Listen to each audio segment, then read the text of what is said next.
Let's talk about the presidency, our second branch of government. So, what's one of the main differences between England and the United States? Well, in England, of course, they drink a lot more tea than we do. They're more into soccer. But one of the biggest differences is that they have a monarch. They have either a king or a queen. They have a queen right now, whereas in the United States, we have a president. Our president today is Joe Biden, and he assumed office on January 20th, 2021. Inauguration, this is the formal admission of someone to office. This happens on January 20th. This is our inauguration day. And it used to be on March 4th in the past. It's on January 20th if it falls on any day other than a Sunday, but if January 20th is on a Sunday, inauguration day will be on the 21st, the following Monday.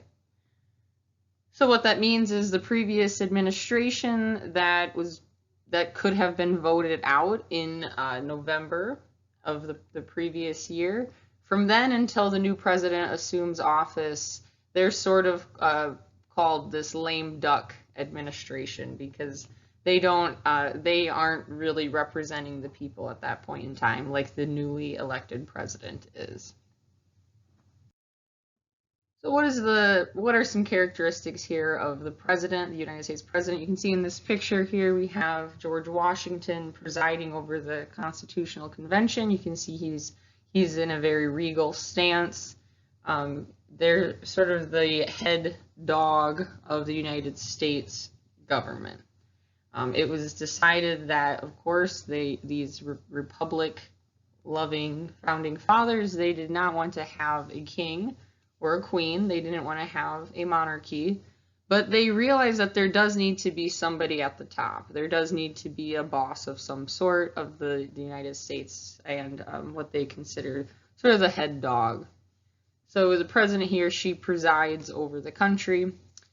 George Washington, he was referred to as His Excellency. So this was sort of the term that they decided on instead of saying Your Majesty or something of that sort, but he was still the president.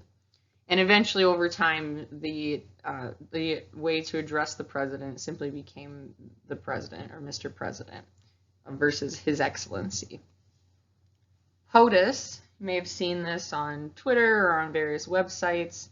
That just stands for President of the United States. You might see SCOTUS for the Supreme Court of the United States, VPOTUS, the Vice President of the United States, or FLOTUS, the First Lady of the United States. But POTUS, again, that's the President of the United States. The powers of the President, they're outlined in Article 2 of the Constitution. If you can remember which articles or which powers are outlined in Article 1.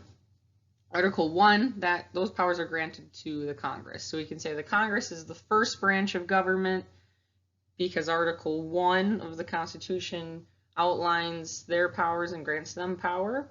And Article 2 then is the power of the president, powers granted to the president and the executive branch, making it the second branch of government. And have a look here. I encourage you to pause the video and read through the etymology of the word president. It comes from medieval times, and it means an appointed governor of a province or a chosen leader of a body of persons. And again, that came from Latin. Oftentimes there's terminology that is related to Latin or borrowed directly from Latin, particularly when it applies to the United States government, and even more specifically when it was adopted by the founding fathers who were trying to create this connection to the Roman Republic. Again, the first use as the chief executive officer of a republic, this was in the Constitution, the U.S. Constitution from 1787. And it was also the term used for the officer in charge of the Continental Congress during the Revolutionary War. So who can become president? So there's three qualifications to become president, or four, depending on how you look at it. The main three are: one, the person must be natural born, they must be 35 years or older, and they must have been a resident of the United States for at least 14 years. The fourth qualification is that they need to be elected through the Electoral College. Presidential terms, they're 4 years, and the election is always on the first Tuesday of November. Up until 1951 and the 22nd Amendment, there were no term limits. George Washington, though, he favored 2 terms for each president, and the tradition sort of stuck. But otherwise, presidents could be elected in a limited amount of terms. And Franklin Delano Roosevelt, FDR, he was elected for 4 terms. And it was actually after his presidency that the 22nd Amendment was put into place. And the president has a $400,000 per year salary. So who does the president represent? The president represents the United States as a whole to the rest of the world. And in a way, they're the representative of the people. The Congress, on the other hand, they represent states or districts within states, while they also represent the people. The president represents the people, and he also represents the United States as a whole in this sort of diplomatic role. Again, our current president, President Joe Biden, just some details about him. He's from Scranton, Pennsylvania. He's 79 years old. He's our 46th president. He's part of the Democratic Party. And his previous career, well, he went to law school, and then he was a senator from 1973 until 2009. And he was vice president from 2009 to 2017. And from 2017 until he was elected president, he was campaigning for president. And today, he's the president. So we could say that he is a career politician. And it's possible to look at his schedule and his agenda and see what he does every day. Most of what President Biden does, or most presidents, they meet with people. There's tons of talking and diplomacy that goes into being president. So it's mostly meeting with people and making appearances, making speeches, communicating with the press, and things of that nature. Here's listed the website, a website where you can look at the official schedule of the president. So the president, he's part of the executive branch. So who is all in the executive branch? You have the president, then you have the cabinet, which is the head of 15 bureaucratic departments and some other officials. And we have the White House staff, plus the vice president. So there's around 17 people if you look at the cabinet and the president and the vice president, if we don't count staff, that are in the executive branch. We can compare that to 535 members of Congress. So when we describe the executive branch, it is sort of helpful to look at it like they are the manager department of the United States, and the president is sort of the CEO of the U.S. economy. The executive branch, their role is largely symbolic, and it's hugely about image. It's about making the United States appear a certain way and communicating a message effectively to the rest of the world. And on top of that, it's about managing the United States economy and people and federal programs as well. Here's a picture of the executive branch. So far, this is the president, the vice president, and the cabinet. So these are the heads of various governmental departments. And you can probably recognize a few faces in the crowd here. Some that had also ran for president as well, and they were rewarded by being part of Biden's team. To look more closely which branch or which departments are the ones that the cabinet heads. You have the Department of Agriculture, Department of Commerce, Department of Defense, so on and so forth. You can have a look at this chart here. It outlines the 3 branches of government, but the executive branch and then the various departments that are underneath the executive branch, you could say. And the head of each department, they're typically called the secretary. So you'd have the Secretary of Agriculture, Secretary of Commerce, Secretary of Defense. In other countries, it's often called the Minister of Agriculture, for example. But in the United States, we use the word Secretary. What are some more roles of the president? So the president has to take on many roles. One, they're the chief of the executive branch. They're the head of these sort of heads of the department. They're the head of foreign policy. They have to play this very diplomatic role. There's a political party leader. So whichever party they're a part of, they're actually they're the leader of that party. They're the head of state. Again, they represent the United States as a whole to the world. They're the guardian of the economy. Commander-in-chief, they're the ones who are responsible for all of our armed forces and really have the final say, or even the first say, in our military decisions. And they are legislative manager, so they can encourage legislative votes or veto bills. And it's worth noting they cannot make laws. So they can pass executive orders, which are sort of like laws. They're official directives that must be obeyed like laws, but they can be overturned by the next administration, and they don't have to go through the same process that passing a law does. They can't tell states what to do, and they can't serve more than 2 terms. But what the president can do to sort of influence the Congress or the legislative branch, they can put pressure on their party, or they can try to get Congress to fulfill certain things that the president promised as well. So even though they can't make laws, they can still encourage certain laws to be made or bills to be passed. So again, who can make laws? The one that can make laws, that's the Congress. They are the legislative branch, or the lawmaking branch. And have a look here at this link. This is a link to the executive orders passed by each president and the amount of them. So executive orders, at first, they weren't really a thing. Presidents really did not want to exert too much power through executive orders.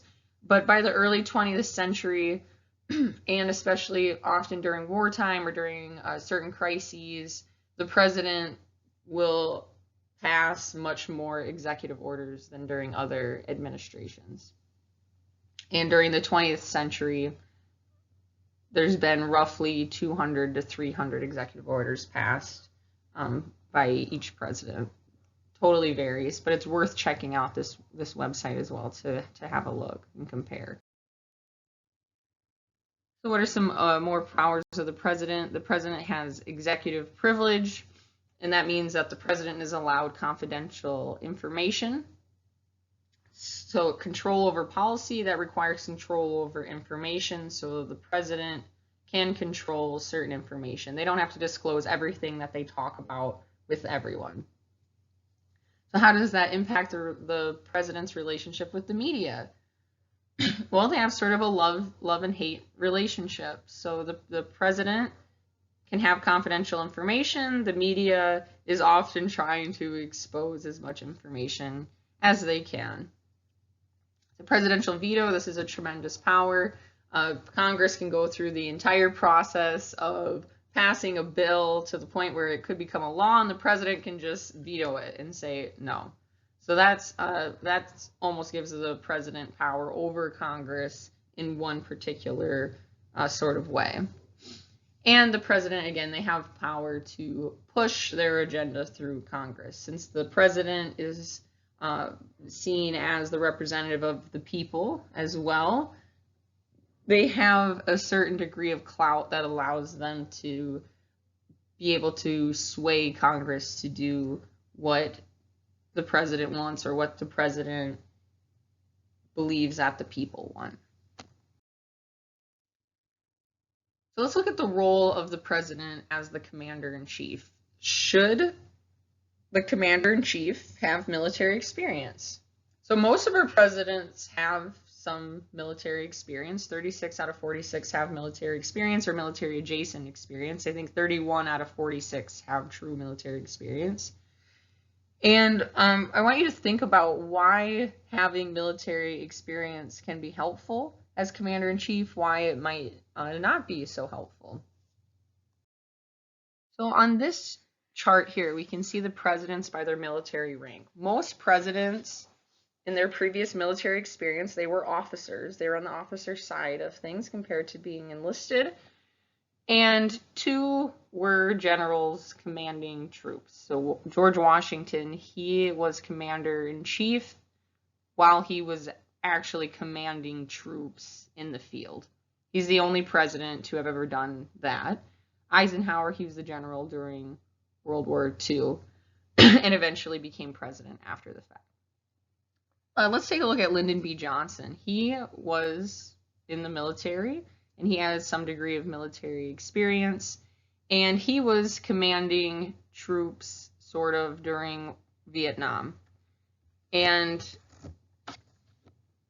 he ended up taking military advice from the generals that were there on the ground.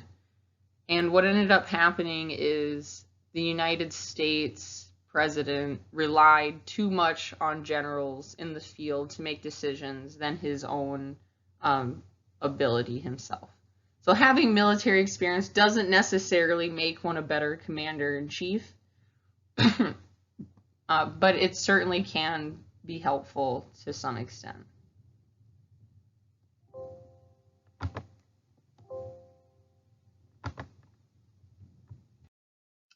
So over time, the presidential power has increased. From the 1800s to the 1930s, Congress was the dominant branch of the national government, and presidents really took a back seat. If we think about presidents during the 1800s, it's kind of a blur. A lot of them really didn't do too much. They were sort of a figurehead, or they were, especially in the latter half of the 1800s, they were typically just some bigwig Republican, big business type.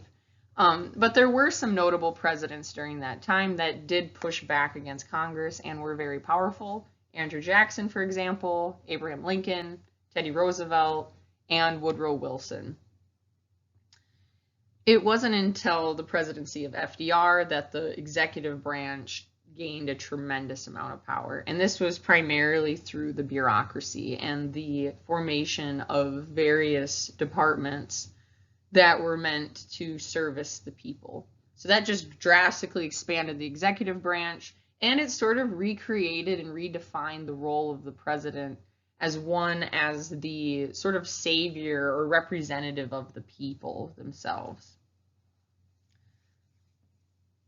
So the specific powers assigned in the Constitution to the president, that would be military power, diplomatic power, appointment power, and legislative power.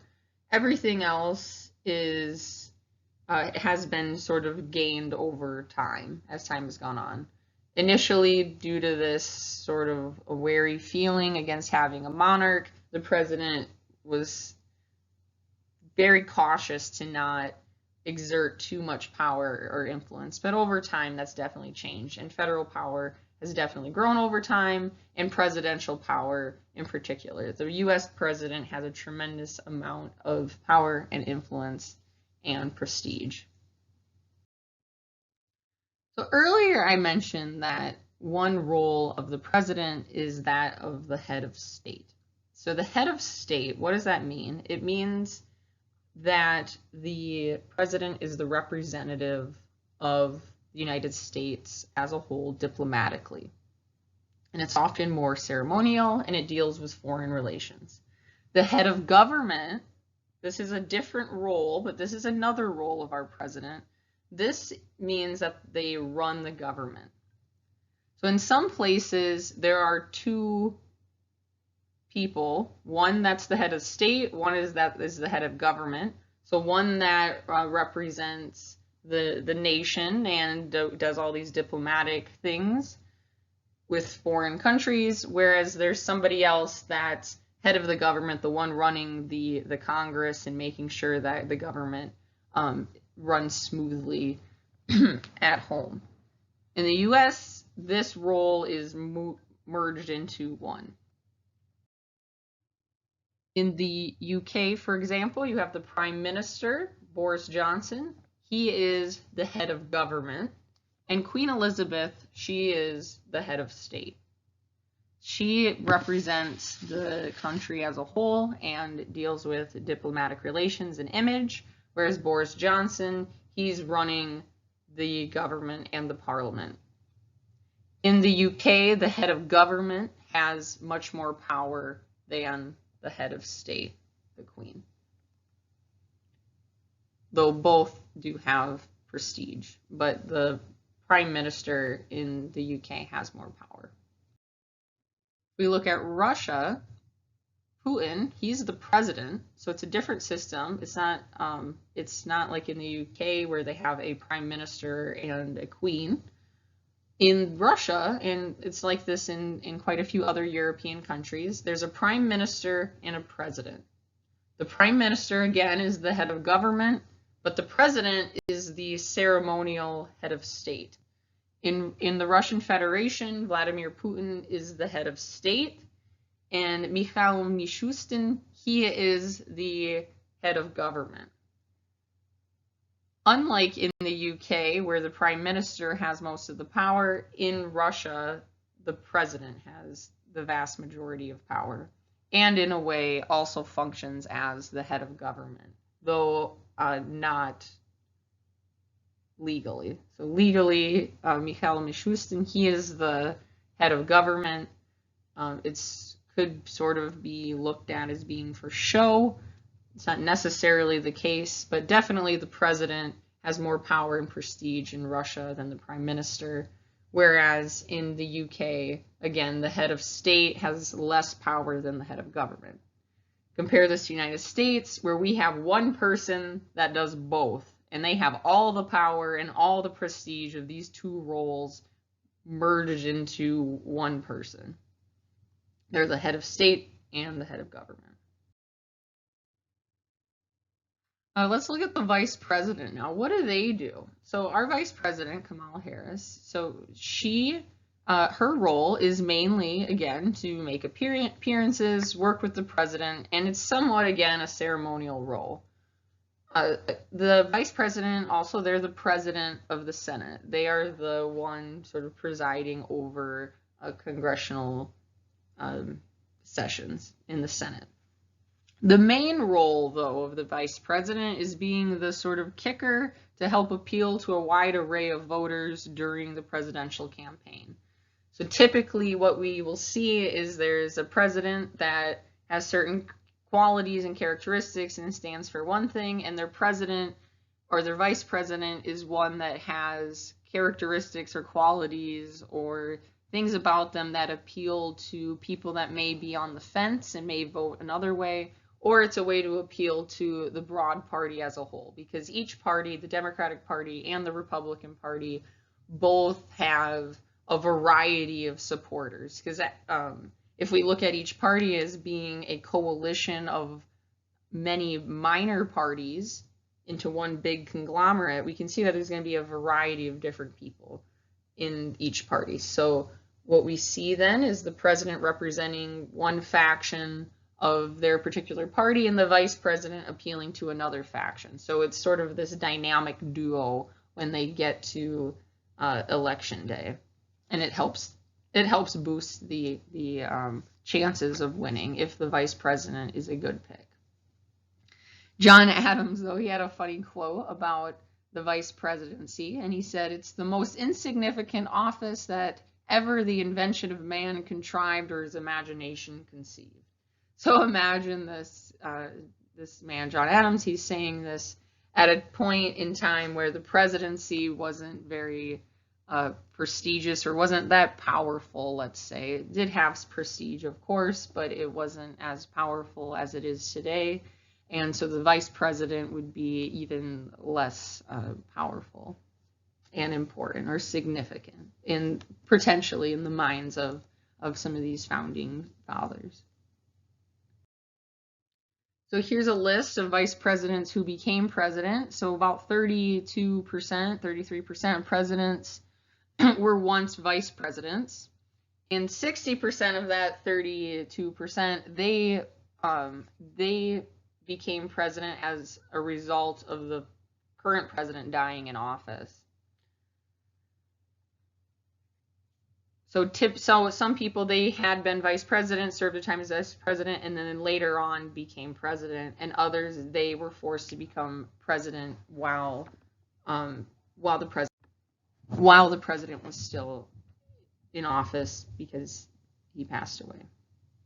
Our president today, Joe Biden, he was vice president, and then now he's president. So it's a very common occurrence that we see. So members of Senate, they're often people that aspire to be president. Vice presidents are in a great position to either later one day become president and hopefully not become president while the current president is in office. But unfortunately, that does happen and has happened quite a few times throughout the history of the United States. So I will end this video here with a couple things I want you all to consider. One, what makes a good president and what makes a bad president? And lastly, what are qualities that you see in our presidents? Are there any common trends that you see? For example, that they're all well-spoken, they're educated in a certain way, or things of that nature. It's important to understand what it is that we, as the people, want in our main leader.